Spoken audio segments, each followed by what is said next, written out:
Thank you very much for those kind words of introduction, and an apology for my delay here, but as you know, everyone this week is always late. It feels like Mexico City. I feel very at home in New York. What I wanted to do very rapidly is to share with you some views on how our new president is doing. I'm sure many of you thought that he perhaps would be with us today. It's not the case, but I certainly would not like to fill his shoes, but I would like to give you some sense of how I think he's doing in several areas, and also specifically to deal with the issue of U.S.-Mexican relations and how I see it as this relationship moves forward in the future.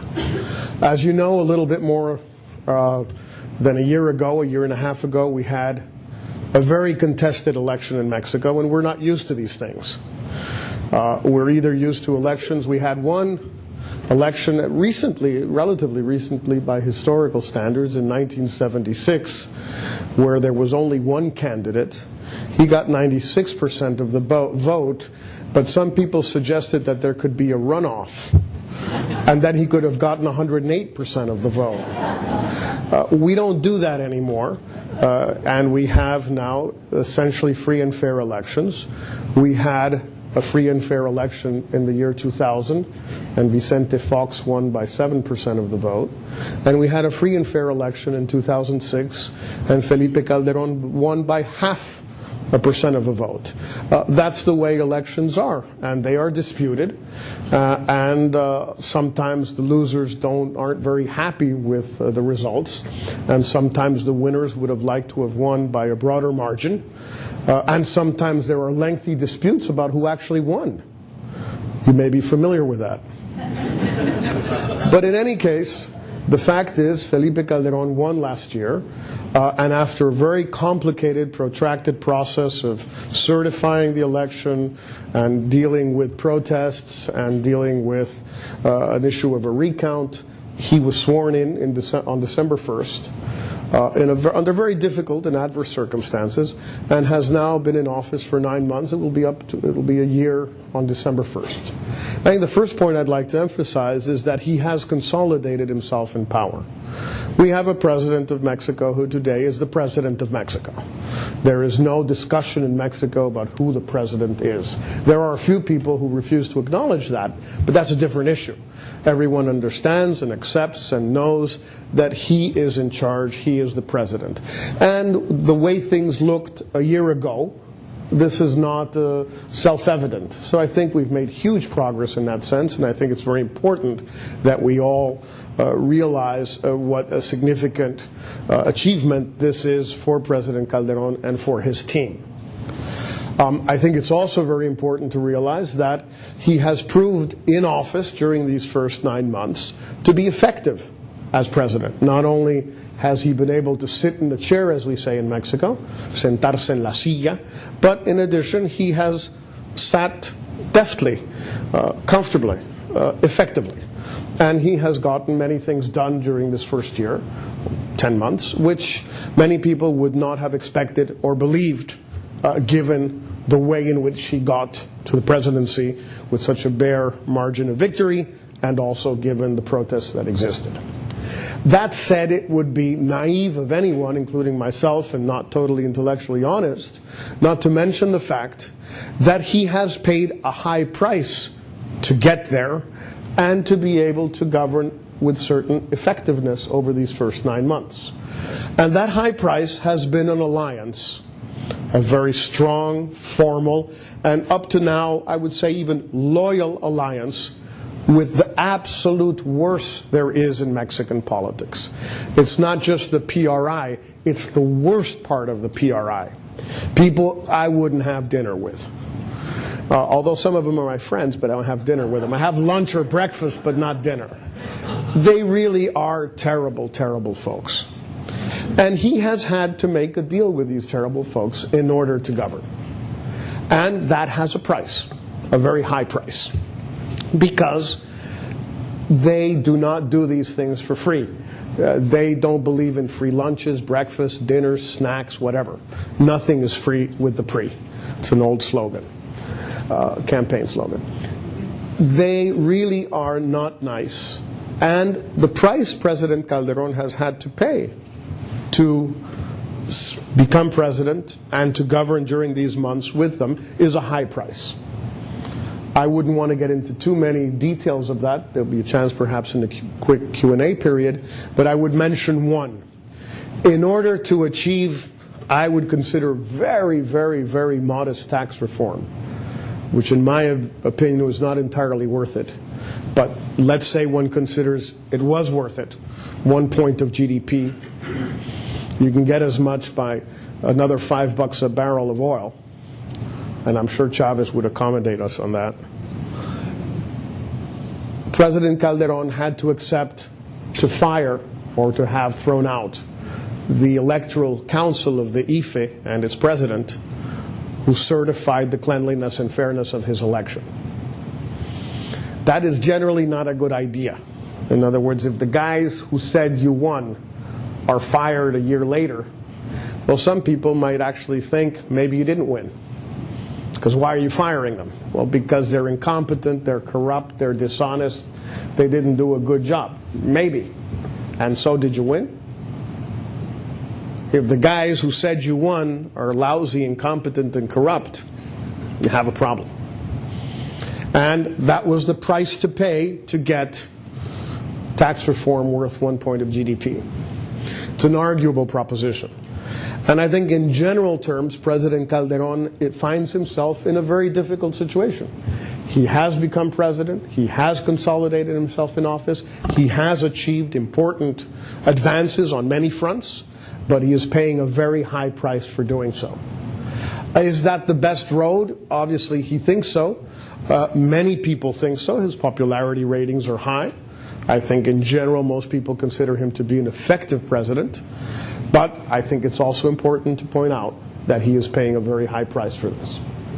Second area, very briefly, that I'd like to touch upon, the economic situation in Mexico. We have now had, since 1996, 95 was a terrible year, but since 1996 we have now had 12 years, 5 of Cedillo, 6 of Fox, and 1 of Calderón, of modest but ongoing economic growth. Now, many of you, those who are young or those who are not young but don't remember or don't know, will not recall this, but for example, my colleague and dear great friend Jorge Pinto will recall it, because we both have the misfortune of being roughly the same age. This is the first time we have 12 years of uninterrupted, un-crisis administered growth in Mexico since the 1960s. We lived through the crisis of 1976, 1982, 1987 and 88, 1994. The last time we had 12 years of growth, modest growth, without a crisis, was between 1964 and 1976. That's a long time ago. So these 12 years have been very good for the country. They have permitted an extraordinary expansion of the middle class. Interest rates, domestic interest rates at 7, 8, 9%. You can now get a mortgage in Mexico, a 15-year fixed rate mortgage in pesos at 9.5%. I don't remember that now. When I was a kid, I didn't go around getting mortgages. My parents did, but they paid much more. But I don't remember when we were able to do that in Mexico. So this has been an enormous achievement these last 12 years, and the responsibility is shared. A great deal belongs to former President Cedillo, a great deal belongs to former President Fox, and a great deal now belongs the first year to President Calderón. This is a huge achievement, and I think really this is very notable in Latin America and very notable for Mexico. But again, that said, the average growth rate for these 12 years will be in the 3 to 3.5% per year, which is way too low. It's just not enough. Mexico needs to grow 5, 6, 7% per year, and it's not doing so. And it hasn't done so for 25 years now. We had one good year under Cedillo, which was 2000, 6 odd percent. one good year under Fox. Last year, 5% practically, 4.9. And that's it since 1981. Just a long time ago. A lot of you weren't even around. So the problem we face is that Mexico has to grow much more. And it's not doing so. And I don't see it happening in the near future because I don't see anything that the previous government, President Fox's administration, or the current government, President Calderon's administration, is doing in order to double the rate of growth that we have. Just to give you a sense of where we stand today, second quarter 2007, U.S. economy grew 4%, supposed to be in trouble. We grew 2.5%. Brazilian economy grew 5.1, 5.2%. We grew 2.5%. And this is the situation we're going through. So it is a real issue. We have had 12 years, unequaled years, in recent Mexican history. Mexico is a country today that would be unrecognizable for many of us from the 60s and 70s. The expansion of the middle class, what I've called the Mexicanization of the middle class, that it doesn't look like many of our Mexican compatriots here or myself. It looks like the busboys washing dishes. And this is a marvelous change in Mexico. The middle class is truly becoming Mexican in Mexico. And this is an enormous achievement. But it's not going fast enough. It's not going dramatically enough. We have to do much more, and we're not doing it. So this is the second point I wanted to make. And the third point, very rapidly, because it's directly linked to U.S.-Mexican relations, of course, is a consequence of these 2 points that I mentioned before, but mainly of the second one. Yes, this transformation of Mexico bodes the best for U.S.-Mexican relations over the next 20 years or so. But for the moment, what it has done, the fact that the economy is not growing enough, is that more and more people have come to the United States. And since the United States, since 1996, and this is a Clinton administration responsibility, decided to try and make it more difficult to come to the U.S. without papers, then Mexicans have kept coming, but they've stopped coming and going. They've stayed. And this has changed the immigration picture completely. I have a book coming out in a little more than a month here in New York. It's called Ex-Mex, From Migrants to Immigrants. And the basic thesis of the book is that traditional Mexican circular migrants have become immigrants. Whether Americans consider them legal or not legal from the point of view of historical trends is irrelevant. That's a domestic U.S. discussion on which there are many points of view, as I'm sure you all know and share some or the other points of view. But what has happened is that more people have come and they're staying in the United States. So there are today 6 to 7 million Mexicans in the United States without papers. There are another 6 to 7 million Mexicans with papers. And there are 350 to 400,000 Mexicans coming to the United States every year without papers. And they will continue to come for the next 10 years at least, regardless of what happens in the U.S. or in Mexico. And this is, of course, a huge problem for both our countries, because the United States prides itself, not necessarily accurately, but prides itself on being a country of laws, where laws are respected. I just went to see the other day the Toots Shor documentary. It's a great film, by the way, if you have a chance to see it. Strongly recommend it. But it starts, of course, with prohibition, which for a country or a nation of laws was a complicated period, I'm told. In other words, you had a law that was enforced for 15 years and that no one respected. Sounds like immigration. And I also understand that once they realized that it didn't work, I've heard that they repealed it. I've noticed that they've repealed it, though not here from what I can see. This is a problem. The United States immigration policy is a huge issue for Mexico, and it's a huge issue for the United States. Many of you will say, well, why is it a huge issue for Mexico? This is a U.S. domestic policy issue. Why in the world should we be talking or negotiating this with Mexico? Well, again, perhaps a historical perspective in conclusion is useful. The United States negotiated in 1907 what came to be known as the Gentleman's Agreement with Japan, whereby there would be no further Japanese immigration to the United States. It was opened up again after 1920, but between 1907 and 1920, that agreement was in place. That is, more than a century ago, or exactly a century ago, the United States negotiated its immigration policy with Japan. Then, as I'm sure many of you know, between 1942 and 1964, the United States had the Bracero Agreement with Mexico, which lasted 22 years, which was an agreement between two countries. That's why it's called an agreement. If it was domestic U.S. unilateral policy, it wouldn't be called an agreement. And some people think it was terrible, and other people think it was okay, and other people think it was very good for one country or the other or both. But the fact is, it existed. But most interestingly, though maybe you're not all familiar with this, the United States, as we speak, has a standing immigration agreement with another country that it began negotiating in the 1960s and has renegotiated on many occasions. The last one was in 1994 by the Clinton administration, but this agreement has, of course, been extended by the Bush administration. Would someone like to remind us which country that is? No? No one? No one would like to remind us with whom the United States has a standing immigration agreement that's been negotiated over the last 45 years? Canada. Michelle, you should know. Of course it's Cuba. That is, the United States has an immigration agreement with what it considers to be, wrongly in my view, its worst enemy, but not with its best friend. So as far as consistency goes, maybe that's not the way to put the matter.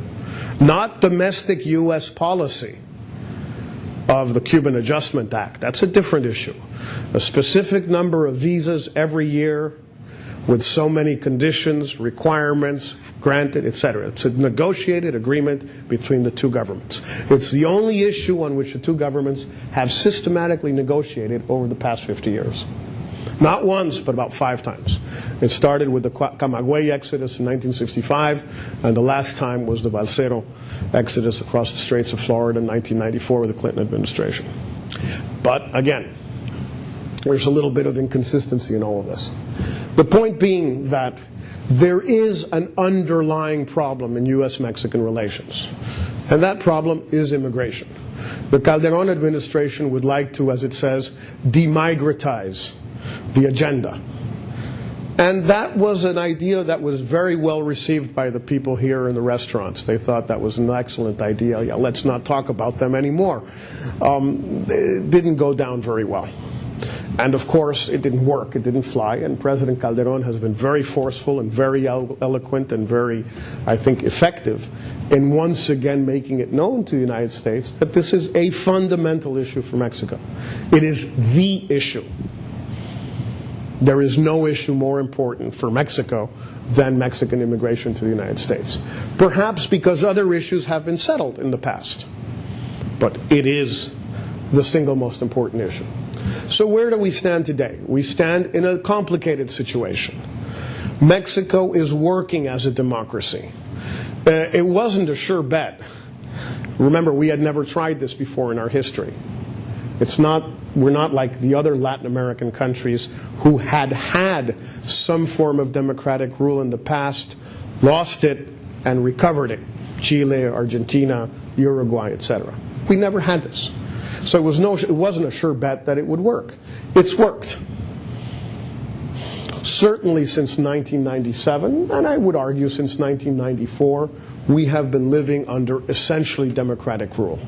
And the country is much better off than it was before. I think it's worked. The economy has not grown the way it should, but it's growing, and it's not going through a maxi devaluation crisis every 6 years, and the middle class is expanding, and perhaps most importantly, poverty is significantly decreasing, and even inequality is beginning to decrease. And we have advanced in dealing with the United States because at least now the immigration issue is clear in the U.S. It is a fundamental issue also for the United States. And we have settled other issues. We've settled trade issues. We're working on drug issues. We've settled border issues. We have an increasingly convergent view of the world, not as convergent as I would like, but increasingly convergent. We see Latin America, we see human rights, we see corruption issues more and more the same way, and that's good. But we have enormous challenges. So I think that while I'm sure President Calderón would have presented the rosy side much more eloquently than I can, I hope I presented both sides to you in as balanced a way as I could so that you see where we are and where we'd like to go. Thank you very much.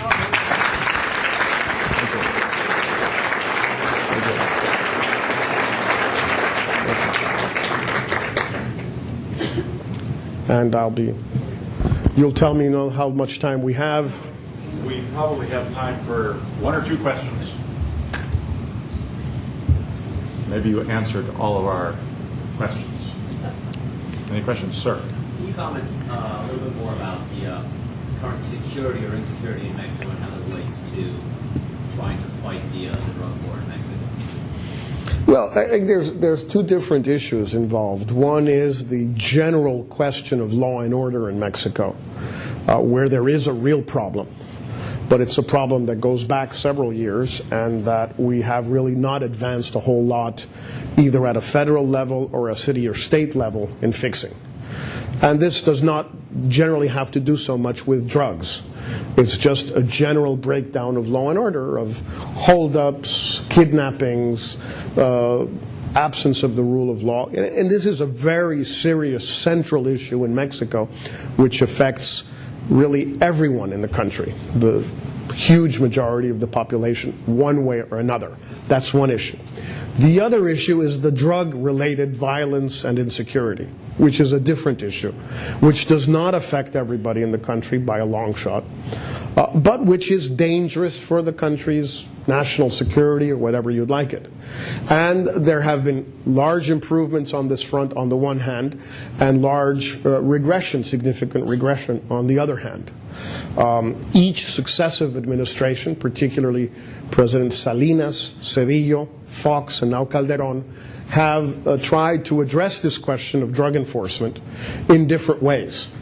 It's not that nobody noticed it before. You may remember the film Traffic, which came out about 7 or 8 years ago, and how the Mexican general or drug czar who was appointed, the general who was appointed drug czar by President Cedillo turned out to have been drug czar, but in the sense that he ran the cartels, not the anti-cartel forces.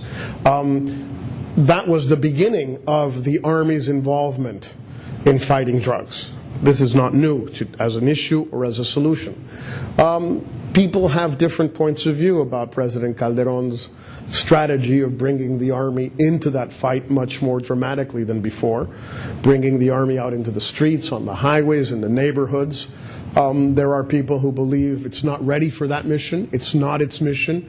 We will incur in human rights issues which will be very complicated, and that this will involve types of cooperation with the United States which the United States is not ready for and which we're not ready for. There are other people who believe that there's no option, that it's that or nothing. Well, I think it's an open discussion.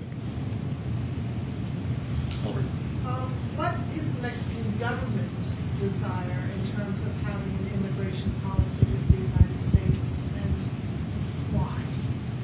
Well, it's difficult for me to speak not only on behalf, I would never venture to do that, but certainly to try and explain what the current government's stance on immigration is, because it's changed a great deal over the last 7 or 8 months. The first stance was, let's take immigration off the agenda or bring it down in priority. Then the next, but that was really tactical, hoping that comprehensive immigration reform would go through in Washington. When it didn't go through, and a very tough policy by the Bush administration and the states and the cities has begun to make life miserable for Mexican immigrants in the United States, legal or otherwise, President Calderon has been forced to speak up. And he has spoken up, as I said, very eloquently. But it's a very different policy from de-emphasizing immigration. I'm not sure I know exactly what he wants. He has also said that he would like to concentrate on creating jobs in Mexico. And that's a very good idea. It's such a good idea that every Mexican president has had it roughly for the past century. This is not exactly rocket science. You know, what do we do so people don't come to the United States? We create jobs in Mexico. Yeah, sure. As if nobody had thought about it. You really wish that it wasn't an issue rather than Well, specific. I think that most people, ranging from Presidents Calderon and Fox in Mexico to President Bush and Senator Kennedy and Senator McCain in the United States, which is a pretty broad spectrum here. I mean, you know, it doesn't get a whole lot broader, would say that this issue has to be addressed by both countries and in the United States, and that there's not 1,000 ways of doing it. You have to legalize the people who are here. You want to call it amnesty. You don't want to call it amnesty. You want to do it slowly. You want to do it quickly. You want to do it overnight. You can do it any way you want. You have 12 million people who are here illegally, and the only thing you can do about them is to make them legal. You try and adapt the law to reality, not reality to the law. And if you try to adapt reality to the law, most likely it's not going to work. The second thing you have to do is what's going to happen in the future. Well, to try and establish what has been called a guest worker program or a temporary worker program, so those people who need jobs and those people who in the United States need that labor can get that labor for periods of time, 3 months, 6 months, a year, 1 year yes, 1 year no, in the United States, and then they go back to Mexico or elsewhere. Is this complicated? Yes, it's complicated. Difficult to administer? Yes, difficult to administer. Does anyone have any better ideas? Well, 2 countries thinking about this the last 7 or 8 years, the entire U.S. Congress, the entire Mexican Congress, haven't come up with better ideas. As a matter of fact, the rest of the world hasn't come up with better ideas either. Most European countries have one form or another of guest worker programs with the sending countries. They have not been perfect. There have been a lot of problems. The U.S. had a guest worker program with Mexico for 22 years, from 1942 to 1964. It was not ideal, but nobody's come up with a better idea. If the better idea is to pay Americans what wages that they would accept to do the work that Mexicans do, fine. But you got to find the Americans who would still want to wash dishes even for $20 an hour. And then you got to decide how much you're going to pay in the restaurant, not the guys who wash the dishes, but the chef and the waiters and the maître d'. Because I don't know a lot of maître d'hôtel who will work for less than the dishwasher. Maybe there are some, but I don't know them. Thank you very, very much.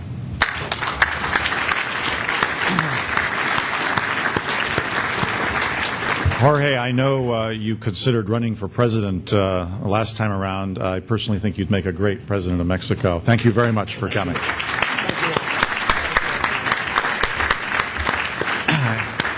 And let me remind you that at 5:30 we have Sergei Lavrov, the Russian Federation foreign minister, right here in this room. Thank you.